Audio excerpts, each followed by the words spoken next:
Donc cette vidéo-là, c'est la suite de la vidéo sur la création d'une équation. Donc on voit comment on résout des équations maintenant. C'est quoi résoudre une équation? En fait, c'est on veut trouver là où les valeurs de la variable pour que l'équation devienne vraie. Alors on veut trouver, par exemple, si on utilise la variable x, on veut trouver x est égal à quoi? Il existe plus que deux méthodes, mais nous, on va voir deux méthodes pour résoudre une équation. Donc, la première méthode, on appelle la méthode du recouvrement. Donc, dans le fond, notre but, c'est de recouvrir les parties de l'équation dont on ne connaît pas la valeur jusqu'à temps qu'on arrive à x est égal à combien. Donc, premier exemple, si vous avez cette équation-là, 20 est égal à 5x sur 2 20 moins 5x sur 2 est égal à 10. Donc, la première étape, c'est de recouvrir la partie de notre équation qu'on ne connaît pas la valeur. Donc, la première partie, c'est le 5x sur 2. On ne sait pas ce que ça vaut. Donc, dans le fond, la question à se poser, c'est 20 moins quoi est égal à 10. Donc, notre point d'interrogation correspond à la partie qu'on a recouverte, donc le 5x sur 2. Donc, notre point d'interrogation est égal à 10. 20 moins 10 est égal à 10. Donc, le 5x sur 2 qu'on avait tout à l'heure, son expression, dans le fond, équivaut à 10. L'étape 2, une fois qu'on s'est rendu là, recouvrir encore une fois la partie dont on ne connaît pas la valeur. Donc, dans ce qui nous reste de notre équation, c'est le 5x dont on ne connaît pas la valeur. Donc, on veut savoir quoi divisé par 2 nous donne 10. Donc, notre point d'interrogation ici, c'est 20. 20 divisé par 2 donne 10. Alors là, on sait que notre point d'interrogation, qui était le 5x, sa valeur, c'est 20.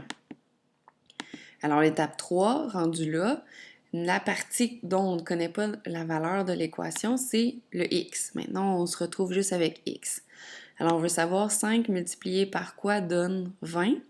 Et notre point d'interrogation ici équivaut à 4. Donc, 5 fois 4 qui donne 20. Notre solution, on sait maintenant que x est égal à 4. Deuxième méthode, la méthode de la balance. Donc, cette méthode-là, dans le fond, on veut isoler la variable soit à gauche ou à droite de l'égalité. Donc, on veut arriver à la fin avec x est égal. Peu importe si c'est à gauche ou à droite, en autant que d'un côté, on ait les x et de l'autre côté, on ait les nombres, les chiffres. Puis, dans le fond, il faut qu'on utilise les règles de transformation des équations. Et les règles, dans le fond, c'est de mettre les opérations inverses. Donc, si vous avez une addition, le contraire d'une addition, c'est la soustraction. Si vous avez une soustraction, le contraire, c'est l'addition. La multiplication, c'est la division. Et la division, c'est la multiplication. Et si vous faites une opération à gauche de l'égalité, vous devez faire exactement la même opération à droite. Donc, on va faire plusieurs exemples. C'est un peu vague comme explication, mais avec des exemples, je pense que vous devriez être en mesure de le faire. Alors, on a comme première équation 6x moins 5 est égal à 19. La première question que vous devez vous poser, c'est où est-ce que je vais placer ma variable x? Donc là, on a juste une variable, le x, et la variable est déjà placée à gauche de l'égalité. Donc, on ne l'amènera pas de l'autre côté, elle est déjà à gauche. Ce qu'on va faire par contre, c'est qu'on va amener tous les nombres, donc les termes constants, si vous voulez, à droite de l'égalité, donc de l'autre côté de notre symbole. Donc, le moins 5, on veut l'amener de l'autre côté. Pour l'amener de l'autre côté, on va faire l'opération inverse qui est ici. On veut que ça nous donne finalement 0 comme terme constant. Alors, pour que ça donne 0, on doit ajouter 5 du côté gauche de l'égalité. Parce que moins 5 plus 5, ça donne 0. Mais si je fais plus 5 à gauche, je suis obligée de faire plus 5 à droite aussi. Alors, je me retrouve du côté gauche, il me reste 6x. Et du côté droit, 19 plus 5, ça donne 24. Mais je n'ai pas encore trouvé que vos x. Donc, 6 fois quoi qui donne 24? Alors, pour trouver le x, je vais faire le contraire de la multiplication. Donc, entre le 6 et le x, il y a une multiplication. Et le contraire, c'est la division. Alors, je vais diviser par 6 à gauche, mais si je le fais à gauche, je dois le faire à droite aussi. Alors, ce que ça va nous donner, 6 divisé par 6, ça s'annule, ça donne 1. Donc, il nous reste x à gauche de l'égalité.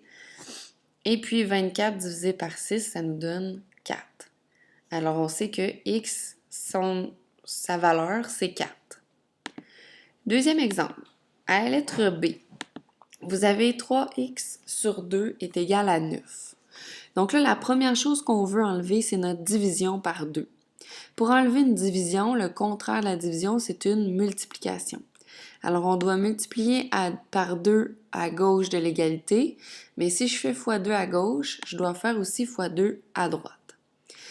À gauche de l'égalité, donc fois 2 divisé par 2, c'est deux opérations qui s'éliminent. 2 divisé par 2, ça donne 1. Alors, il nous reste 3x à gauche de l'égalité. Et si vous faites 9 fois 2, on a 18 à droite. Maintenant, je n'ai pas encore trouvé que vos x. Alors, entre le 3 et le x, on a une multiplication. Le contraire de la multiplication, c'est une division. Donc, je vais diviser par 3 ici pour enlever le fois 3. Par contre, si je fais diviser par 3 à gauche, je dois diviser par 3 aussi à droite.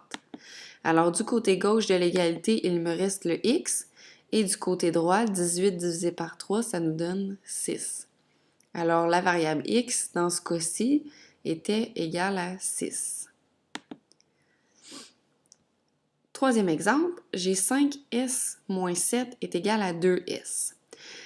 Là, si vous avez remarqué, j'ai une variable s à gauche et j'ai une variable s aussi à droite de l'égalité. Alors là, mon but, c'est de savoir de quel côté je vais mettre ma variable. Moi, j'aime bien mettre ma variable toujours à gauche de l'égalité. Donc, le 2s doit disparaître à droite de l'égalité. Pour le faire disparaître, je dois faire 2s moins 2s.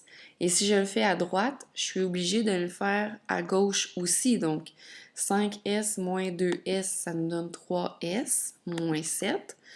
Et dans le fond, le 2s moins le 2s à droite, ça nous donne 0. Maintenant, je vais amener mes chiffres à droite de l'égalité pour que j'ai la variable s à gauche et les chiffres à droite. Donc, pour enlever le moins 7, pour que ça donne 0, je dois faire plus 7. Si je le fais à gauche, je dois le faire aussi à droite. Donc, 3s moins 7 plus 7, il reste 3s. Et à droite, 0 plus 7, ça donne 7. Je n'ai pas encore trouvé la valeur de s. Entre le 3 et le s, on a une multiplication. Donc, on fait le contraire de la multiplication. On divise par 3. Si je le fais à gauche, je dois aussi le faire à droite. Alors, à gauche de l'égalité, 3s divisé par 3, ça donne s. Et à droite, 7 divisé par 3, ça ne se divise pas. Donc, ça ne donne pas un nombre entier. Alors, on va le laisser 7 tiers. À la lettre D, on a 10n plus 3 moins 2n est égal à 5n plus 11. Donc, première chose qu'on doit faire, c'est réduire notre équation. Donc, on va mettre nos termes semblables à gauche de l'égalité ensemble. 10n moins 2n, ça donne 8n. Et il reste plus 3 qui est égal à 5n plus 11. Une fois que nos expressions algébriques de chaque côté de l'égalité sont réduites, là, on peut amener notre variable du côté gauche de l'égalité et tous les nombres du côté droit. Donc, on va commencer par amener le 5n à gauche de l'égalité. Et pour faire ça, je dois faire moins 5n de chaque côté. Donc, à gauche, 8n moins 5n, ça donne 3n. Il reste le plus 3.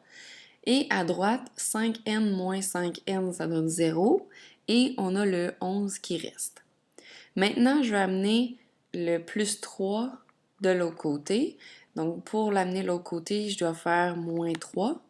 Si je le fais à gauche, je dois le faire à droite aussi. Alors, 3n plus 3 moins 3, il reste 3n à gauche de l'égalité. Et 11 moins 3, ça nous donne 8. Je n'ai pas encore trouvé la valeur de n. Donc, on a 3n qui est une multiplication en soi. Donc, pour trouver la valeur de n, je vais diviser par 3. Et si je le fais à gauche, je dois le faire à droite également.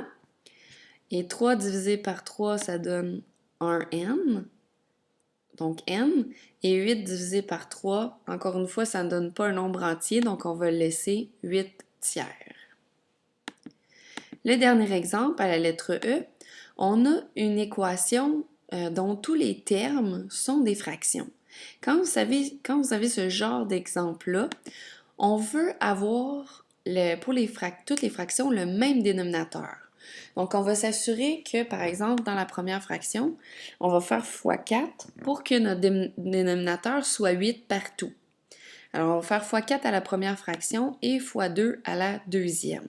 Donc, mon expression algébrique, je vais avoir 4x sur 8 plus 6 huitièmes est égal à 7 huitièmes. Donc, toutes mes fractions sont sur le même dénominateur. À ce moment-là, ce que ça fait, c'est qu'on peut éliminer tout simplement les dénominateurs. Vu que les trois termes sont sur le même, donc dans le fond, sont sur le même dénominateur, on peut tout simplement garder les numérateurs et on a éliminé nos fractions. Et là, c'est une équation qui est quand même assez simple à résoudre. Donc, on va amener tous les nombres du côté droit de l'égalité, donc le plus 6 pour l'enlever, pour l'amener du côté droit, on va devoir faire moins 6, mais encore une fois, si je le fais à gauche, je dois le faire à droite. Alors, 4x plus 6 moins 6, à gauche, il nous reste le 4x, et à droite, 7 moins 6, il nous reste 1. Pour trouver la valeur de x, j'ai 4 fois x, donc le contraire d'une multiplication, c'est la division. Je vais diviser par 4.